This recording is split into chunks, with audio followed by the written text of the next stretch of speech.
Baik, Assalamualaikum warahmatullahi wabarakatuh. Perkenalkan, nama saya Muhammad Hendriansyah Cahyono. Di sini kami dari kelompok 6 dan kelompok 1, yang dimana di sini kita berkolaborasi, teman-teman. Karena Kelompok 2. iya, kelompok 2. Iya. Kita kelompok 6. Ini 2. Oh, iya. Jadi kita kolaborasi dengan kelompok 2 karena menyesuaikan seperti itu. Karena di sini habis BBQ, teman-teman. Ya, nama saya Henry dari kelompok 6. Enggak pakai NIM.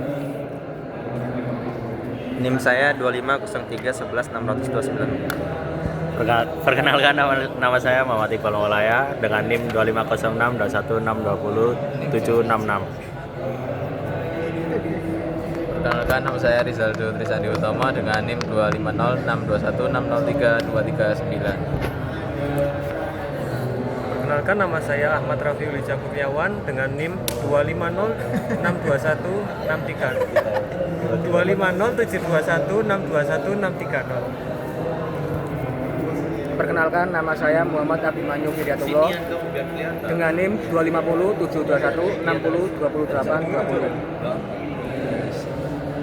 Oke, baik, di sini saya bertugas sebagai moderator yang akan membawakan podcast, lebih tepatnya ngobrol santai ya, teman-teman. Karena di sini kami akan membahas mengenai perspektif Islam mengenai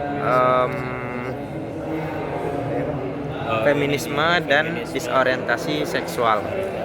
Oke.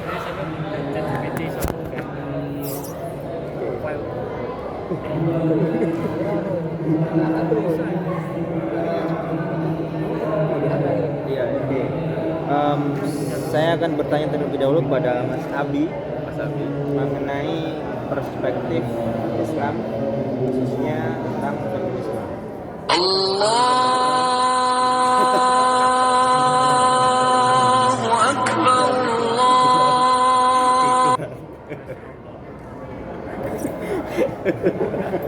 Udah aku nih.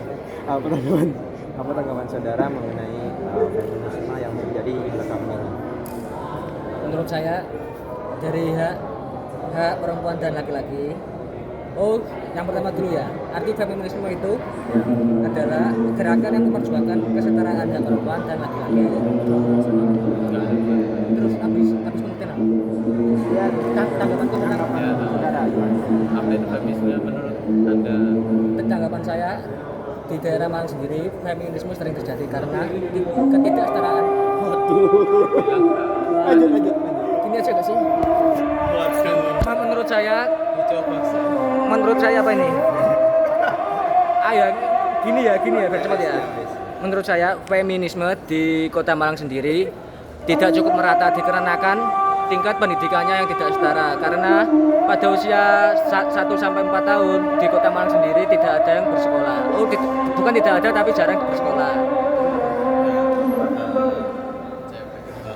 Terus kedudukan yang dihormati.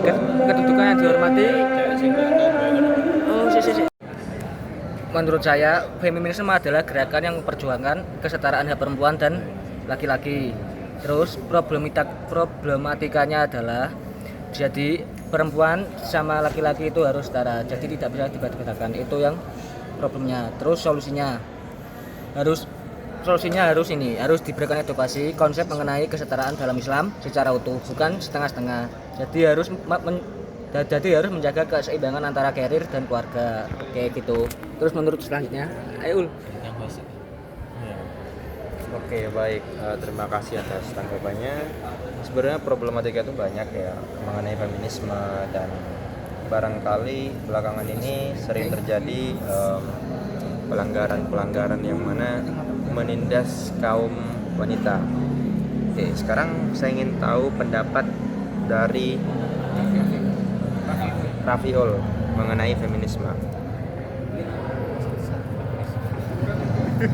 Ya, jadi menurut saya feminisme itu adalah suatu gerakan atau keinginan dari kaum perempuan atau kaum hawa untuk menjadikan gender mereka itu setara. Jadi mereka kayak menentang adanya, jadi mereka itu menentang kalau pemimpin itu harus pria, harus dari kaum Adam gitu. Jadi mereka itu menginginkan bahwa tidak hanya laki-laki yang kuat. Jadi mereka menginginkan hal yang setara dengan laki-laki gitu. Saya kembalikan kepada host. Oke, sekarang dari dua narasumber kita sudah memberikan tanggapannya. Sekarang saya ingin bertanya pada Mas Rizaldo. Nah, berkenaan dengan feminisme, tentunya para perempuan, tentunya perempuan itu menuntut kesetaraan. Pertanyaan saya, apakah pertanyaan itu selalu absolut sehingga kesetaraan itu pasti ada? Misalkan tentang ya mungkin barangkali ada perempuan yang ingin menjadi imam seperti itu. Gimana tadi pertanyaannya pertama? Jadi pertanyaannya adalah apakah kesetaraan itu absolut? Mutlak. Absolut. Ya tentunya tidak ya, karena Allah sendiri menciptakan manusia itu menjadi dua gender, yaitu laki-laki dan perempuan, yang dimana di situ sudah ada kodratnya masing-masing apa yang harus dilakukan, tentunya yang tidak menentang oleh hukum-hukum Islam itu. Seperti perempuan yang menolak menjadi ibu rumah tangga atau istri, itu contoh yang dilakukan dari feminisme ya. Dan juga fenomena ini semakin terlihat globalisasi atau menyebar luas karena kan media sosial yang sangat sangat kurangnya filter itu, kurang bisa memahami arti sebenarnya dari informasi. Ya, menurut saya sih itu aja ya Mas. Coba saya kembalikan. Oke, baik. Terima kasih atas jawabannya. Memang betul ya, dalam perspektif Islam itu kita sudah ditakdirkan sesuai dengan kodratnya, yang mana laki-laki ditugaskan, sudah ada tugasnya masing-masing, perempuan juga ada tugasnya masing-masing. Karena tidak ada laki-laki yang melahirkan dan tidak ada perempuan yang Oke, saya ulangi lagi. Jadi betul katanya Mas Rizaldo, semuanya sudah ada kodratnya masing-masing. Karena setiap gender memiliki tugasnya masing-masing. Tidak ada laki-laki yang hamil dan tidak ada wanita yang menghamilkan. Jadi saya akan berpindah lagi pada Mas Mas Iqbal di sini. Nah, oke. Namun dalam kenyataannya di kehidupan sehari-hari, tuntutan untuk kesetaraan atas gender itu mencuat, sehingga banyak gerakan-gerakan seperti kesetaraan dan yang membuat melampaui batas, sehingga perempuan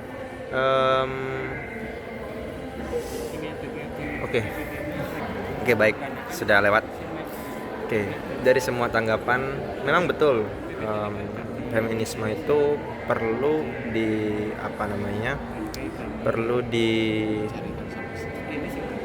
disadarkan bahwasanya kita sebagai manusia, kita hukumnya setara. Tidak ada yang lebih tinggi dan tidak ada yang lebih rendah. Kita setara. Dan kesetaraan itu dimulai dari diri kita sendiri. Oke, saya ingin bertanya pada narasumber yang terakhir. Mengenai dengan feminisme, apakah gerakan-gerakan feminisme itu perlu diteruskan atau perlu dibatasi? Kamu bertanya dengan siapa ini? Perkenalkan, nama saya Muhammad Iqbal Maulaya. Di sini saya akan mengasihkan solusi tentang feminisme, yaitu yang pertama memahami konsep kesetaraan dalam Islam secara utuh, bukan setengah-setengah. Itu bukan berarti Maaf karena nggak jadi. Perkenalkan nama saya Muhammad Iqbal Maulaya. Tadi pertanyaan yaitu setuju atau enggak karena Lanjut. Feminisme Setuju dibatasi. gerakan-gerakan itu diteruskan atau tidak? Maksudnya gerakan-gerakan menuntut kesetaraan itu perlu diteruskan atau perlu dibatasi? kalau bisa sewajarnya aja. Tapi untuk sekarang sih, maksudnya sekarang di era sekarang itu bisa dibatasi atau dengan cara menyuruh janganlah gitu atau kan sekarang kan kayak emang banyak cewek itu modelannya memang pengen dia hidup sendiri atau enggak memiliki uang kepribadian gitu, jadi kayak Tanyain bisa tanyain. jadi bisa membantu secara kayak ekonomian keluarga dan membantu untuk kesulitan dalam keluarga tersebut, apalagi kalau sudah bersuami istri gitu. Untuk setuju atau tidaknya sih, setuju atau tidak apa tadi, Setuju atau tidak? terlalu feminim. Gerakan, ya. Gerakan terlalu feminim itu iya tadi fleksibel aja, seperti itu dari saya. Oke, baik, terima kasih atas jawaban-jawaban dari narasumber kita. Sekarang kita akan beralih pada tema yang kedua, yaitu disorientasi seksual, yang mana ini berkenaan dengan kedewasaan juga, kesuburan, dan mungkin pembahasannya agak sedikit intim. Oke, pertama saya akan bertanya pada Mas Abimanyu berkenaan dengan disorientasi seksual. Oke, baik, di sini saya switch ke Mas Iqbal. Pertanyaannya adalah karena kita temanya adalah disorientasi seksual. Pertanyaannya adalah orientasi seksual saudara pertamanya apa? Apa? Apa pertanyaannya Mas? Saya lupa. Orientasi seksualnya apa? Itu apa? CMK. Jadi orientasi seksual itu dengan istilah sering digunakan untuk merujuk pada penyimpangan dari norma heteroseksual dalam konteks agama. Anjay. Dalam Islam dalam Islam, hubungan seksual yang diperbolehkan adalah antara laki-laki dan perempuan dalam pernikahan. Bukan berarti laki-laki dengan laki-laki atau perempuan dengan perempuan. Perilaku seksual di luar itu termasuk hubungan sesama jenis yang tidak sesuai dengan syariat Islam. Baik, terima kasih. Oke, tadi disebutkan bahwasanya perilaku menyimpang. Nah, orientasi seksual pertamamu adalah Orientasi seksual pertamaku LGBT.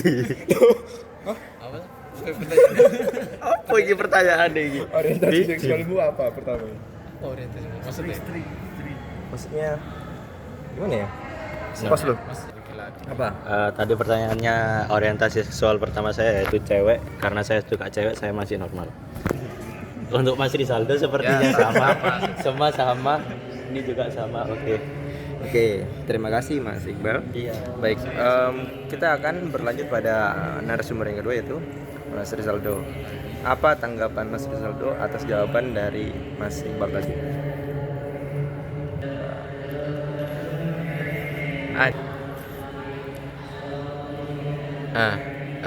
Disorientasi seksual normanya untuk laki-laki itu kan perempuan. Nah, dalam perspektif Islam ini dapat dianggap menyimpang dari fitrah manusia ketika memiliki dampak sosial seperti kebingungan identitas pada remaja, perubahan nilai normal dan juga konflik nilai dalam masyarakat, dan juga pengaruh dari media seperti normalisasi perilaku yang tidak sepatutnya ditontonkan dan juga membentuk opini publik yang salah, dan juga kurangnya edukasi dari agama dan bimbingan dari keluarga. Contohnya ini tuh yang sangat tersebar luas itu ya masalah homoseksual pada laki-laki itu sangat menyebar luas, terutama dengan embel-embel alasan meme Oh iya. itu sebenarnya sangat disorientasi seksual. Terima kasih. Oke, baik. Jawaban yang luar biasa sekali berkenaan dengan ya meme Batukam terus dan lain sebagainya itu. Karena kita menormalisasikan yang namanya penyimpangan. Padahal yang namanya penyimpangan tidak bisa kita normalisasikan sekalipun itu viral ataupun apapun itu. Oke, lantas menjadi pertanyaan. Sekarang kita ke Mas Rafiul. Oke. Pertanyaannya adalah disorientasi seksual pada anime. Pada anime yang mana akhir-akhir ini sedang ngetren menikahi dengan anime dan menikahi bantal dan segala macamnya. Bagaimana tanggapan Mas Rafiul? Suka banget. Jadi menurut saya dari fetish itu adalah jadi ketika seseorang itu ingin sangat menyukai seorang karakter dari animasi atau kartun atau film apalah itu, jadi dia itu menyukai seorang karakter itu, lalu dia berhalusinasi atau dia itu kayak Menghayal.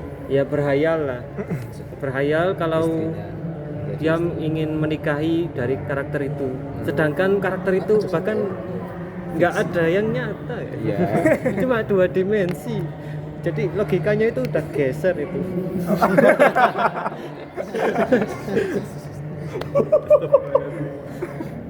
Jadi itu bukan sebuah perbedaan ya menurut saya, itu udah penyimpangan. Jadi penyimpangan dan juga perbedaan itu beda banget.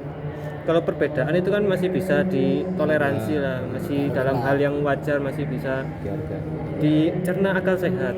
Kalau penyimpangan itu udah melenceng banget dari kaidah atau dari kodratnya manusia itu sendiri yang diciptakan oleh Tuhan sebagai makhluk yang berpasangan, yang memiliki pasangan hidup antara itu dengan pasukan antara laki-laki dan perempuan. Nah, contohnya seperti itu.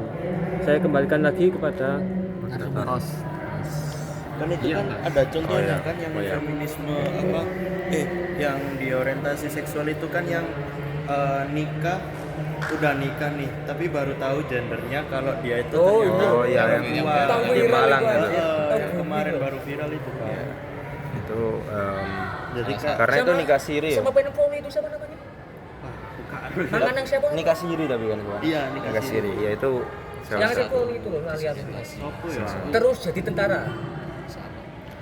Aprilia Mangana enggak sih? koyo iya. Oh, sing poli. Waduh, jadi lanang, Kita beralih pada kasus yang lainnya, sering terjadi di Instagram ataupun di YouTube. Tapi yang paling banyak di media sosial sarang monyet. TikTok. Oke. Di ekspor banyak, Cok. Karena di situ saya juga punya TikTok tapi jarang buka TikTok karena memang ya nah seringkali saya menemui misalkan ya perempuan atau apapun itu di komentarnya itu banyak sekali stiker atau komenan yang isinya adalah MBG, my bini gue. Nah, bagaimana tanggapan Mas Bini? MBG itu apa? My bini gue. Apa itu? Ketika my itu loh. Yang mana? Jadi gue ngeklaim Ngeklaim. Iya, ngeklaim gitu. Apakah itu sebuah melanggar karakter itu Oh, sebagai alah. istrinya. gitu. Karakter saya dituang sih. Uang barang. Iya bisa. Uang barang. Iya. My bini gue. My bini. Anu sing patene sih enggak sih? Pendapatmu tentang itu? Oke, tanggapan saya kurang lebih sama seperti Rafiul karena bener kan, mirip kan pendapatnya. Iya, mirip. Karena Rafiul, karena di Rafiul sendiri tadi menjelaskan tentang 2 dimensi kayak karakter anti anime gitu. Terus di sini buat apa ya, kayak orang asli terus dikomeni my bini gue itu kayak menggel gak sih gitu. Terus Saudara-saudara saya nyatakan Terus gimana? ini baik gitu. terus adminnya ini. Terus itu menurut saya itu di luar nalar karena pos. Wah, my bini gue. Ini contohnya.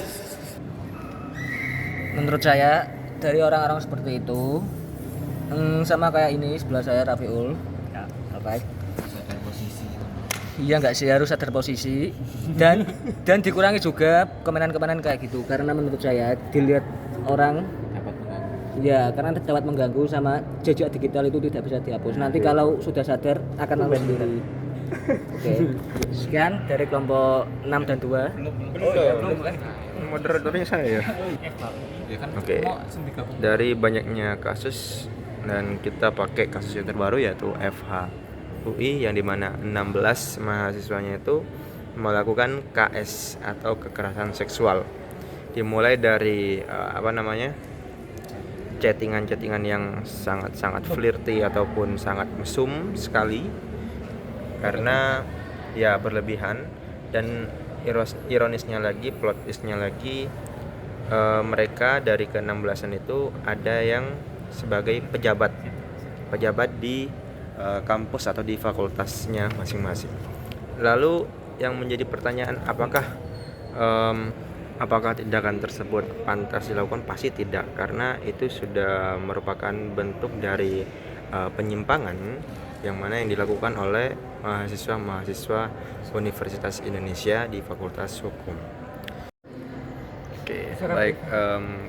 Kami sudah mengobrol soal tema feminisme dan juga disorientasi seksual, yang mana di dalamnya itu banyak kejadian-kejadian ataupun kasus-kasus yang dimana kasus-kasus tersebut tentu tidak bisa kita anggap remeh, tidak bisa kita anggap enteng, karena itu menyangkut gender dan menyangkut kehormatan seorang wanita.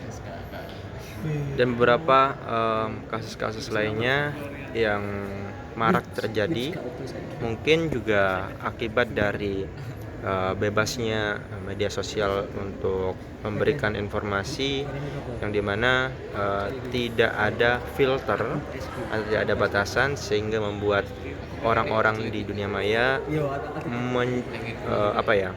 menumbuhkan imajinasi yang tidak baik berkenaan dengan seksual ataupun hal lainnya. Tapi yang perlu kita pahami bahwasanya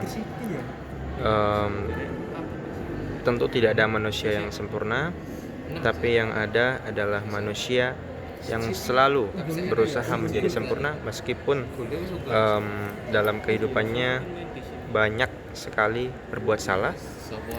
Tapi seorang yang hebat adalah dia yang sering terus mengintrospeksi diri untuk menjadi lebih baik lagi. Oke, sebelumnya mohon maaf, di sini kami tidak terlalu membahas tentang feminisme ataupun disorientasi seksual, karena bagi kami itu merupakan tema yang sangat krusial sekali, dan pengetahuan kami ya mungkin hanya sebatas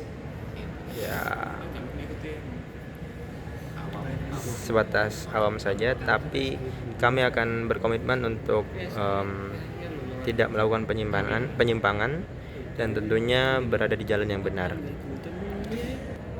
Mungkin sekarang saya akan meminta pesan dan kesan mengenai dua tema yang sudah kami bawa tentang feminisme dan disorientasi seksual.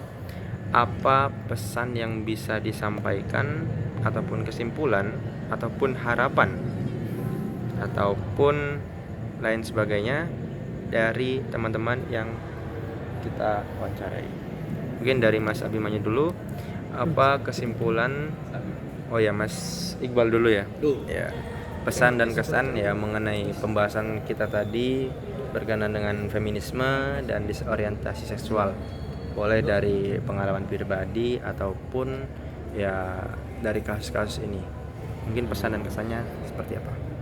Kalau dari saya sih pesan-pesannya itu apalagi dari pengalaman pribadi tentang feminisme itu eh, jangan semua yang jadi cewek itu jangan terlalu itulah ya, jangan terlalu kuat di hal tersebut karena nggak semua orang yang kita nggak semua orang yang ada di sekitar kita itu mendukung hal tersebut, karena juga itu eh, karena itu tidak bagus untuk orang-orang sekitar kita, apalagi sekarang itu maraknya pembulian online atau kasus-kasus yang lain di sana. Jadi berhati-hatilah guys yang feminim, yang sangat feminim banget. Lalu waktu di orientasi seksual itu tetaplah menjadi diri sendiri guys, karena laki-laki tetap laki-laki yang menyukai perempuan, bukan laki-laki yang menyukai laki-laki karena trauma masa lalu dengan perempuan. Jangan seperti itu, sewajarnya orang aja guys. Ketiduran lihat hasil Oke, terima kasih kepada Iqbal atas jawabannya. Kita akan beralih ke teman-teman yang lainnya, ke Rizaldo. Pesan dan kesan atas diskusi kami tadi mengenai feminisme dan disorientasi seksual. Persilakan.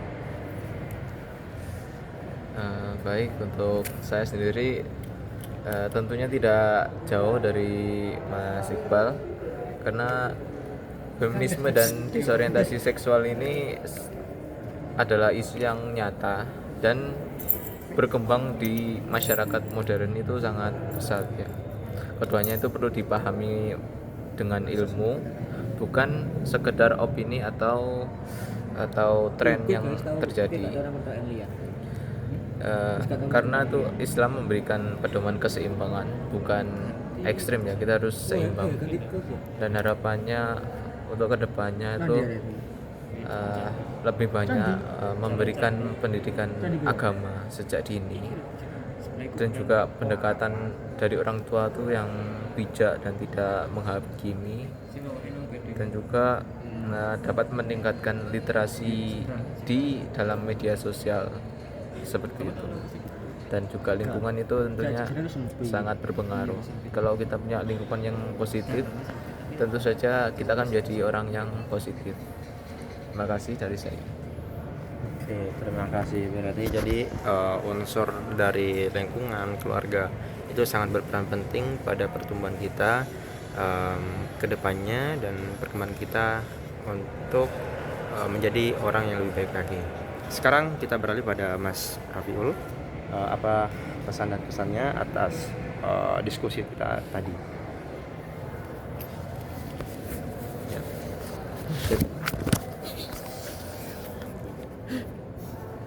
Jadi pesan dan kesan saya pada hari ini tentang diskusi kami mengenai feminisme dan juga disorientasi seksual ini adalah, jadi keduanya ini merupakan masalah gender atau masalah kepentingan antara perempuan dan juga laki-laki. Jadi menurut saya penyimpangan itu adalah hal yang berbeda dengan perbedaan atau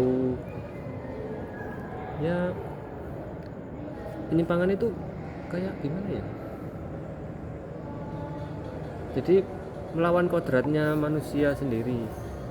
Nah, jadi menurut saya yaitu adalah feminisme dan juga disorientasi seksual atau yang bisa disebut dengan homoseksual atau perasaan menyukai sesama jenis lah, antara laki-laki dengan laki-laki atau perempuan dengan perempuan. Nah, jadi merupakan itu adalah hal yang bertentangan dengan nilai-nilai agama dan juga nilai-nilai kodratnya manusia. Dan dalam pandangan Islam, perempuan itu juga udah dimuliakan lah derajatnya saat adanya Nabi Muhammad. Itu kan juga derajatnya perempuan itu udah dinaikkan. Dari dulu itu dipandang remeh dan juga bisa jadi mereka itu dijadikan budak-budak oleh sering jadi budak seks lagi, bahasa kasarnya gitu.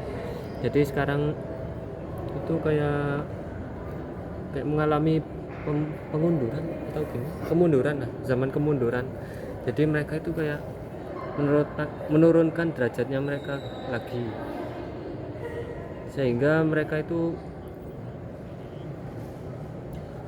ya intinya kayak gitulah. Saya kembalikan lagi ke host. Oke, aku nih gitu. Oke, baik. Berarti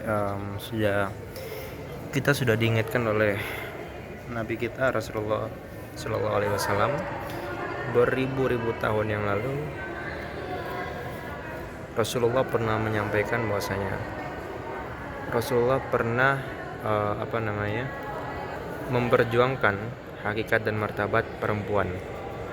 Dan di akhir zaman sekarang ini tidak hanya dari kaum laki-laki yang merendahkan kaum perempuan, tapi kaum perempuan itu bisa merendahkan dirinya sendiri dengan mengupload video ataupun yang mana itu merendahkan dirinya sendiri dan membuat dirinya terlihat murahan. Oke, sekarang kita ke pesan dan kesan terakhir oleh Mas Abi. Persilakan. Oke, dari kesimpulan yang tadi disampaikan Mas Hendri tentang feminisme dan disorientasi seksual, itu merupakan isu kompleks yang menentang nilai-nilai dalam agama. Perempuan sudah sangat dimuliakan dengan haknya, namun tetap dalam bingkai keadilan yang sesuai dengan fitrah dan perannya masing-masing. Jadi wanita itu harus selalu dimuliakan, tetapi wanita itu kalau laki-laki mulai mana? Apa? Wanita kalau laki-laki mulai ini. Wanita sama laki-laki mulai mana? Mulai mana? Mulianya mana? Mulia perempuan juga ya. Tuh kok kayak gitu. Kesimpulan saya dari feminisme dan disorientasi seksual itu merupakan kompleks yang menentang nilai-nilai tradisional dan agama. Dalam pandangan Islam, perempuan sudah sangat dimuliakan dengan haknya, namun tetap dalam bingkai keadilan yang sesuai dengan fitrah dan perannya masing-masing, bukan kesamaan mutlak yang dipaksakan. Terus solusinya adalah solusinya adalah dengan memperkuat literasi agama, kembali ke konsep keluarga yang sehat sesuai syariat, dan tetap bersikap kritis namun bijak dalam menyerap budaya tren dari luar. Sekian dari saya kembalikan ke Oke, berarti semuanya sepakat bahwasanya kasus-kasus yang terjadi itu tidak bisa kita anggap remeh dan kita harus usut tuntas segala bentuk penindasan pada kaum perempuan, yaitu feminisme, dan kita usut tuntas bagi segala bentuk kekerasan seksual pada perempuan ataupun laki-laki, karena tidak hanya perempuan yang menjadi korban kekerasan seksual, namun laki-laki juga bisa menjadi korban kekerasan seksual. Namun dalam hal ini kita sepakat bahwasanya kita sebagai manusia, tadi sudah disampaikan, siapa yang paling mulia? Yang paling mulia adalah dia yang paling taat kepada Allah Subhanahu wa taala. Dalam hal ini kita cukupi untuk pembahasan dan diskusi mengenai feminisme dan disorientasi seksual. Saya Muhammad Hendrian Cahyono sebagai moderator pada diskusi sore kali ini. Pada pertemuan kali ini saya ucapkan terima kasih kepada para narasumber yang kami undang di sini untuk melakukan podcast singkat dan terkesan santai seperti ini. Oke, harapan saya ke depannya bukan tidak ada tapi berkurang, karena sebuah proses itu tidak bisa secara instan tapi secara bertahap, yang tentunya kita berusaha menjadi lebih baik lagi, berusaha menjadi pribadi yang lebih baik, dan kedepannya tentu bisa menjadi tauladan bagi generasi kita seterusnya bagi anak-anak kita, bagi cucu-cucu kita, dan bagi para penerus bangsa dan kedepannya seperti itu. Wabillahi taufik wal hidayah. Assalamualaikum warahmatullahi wabarakatuh. Waalaikumsalam.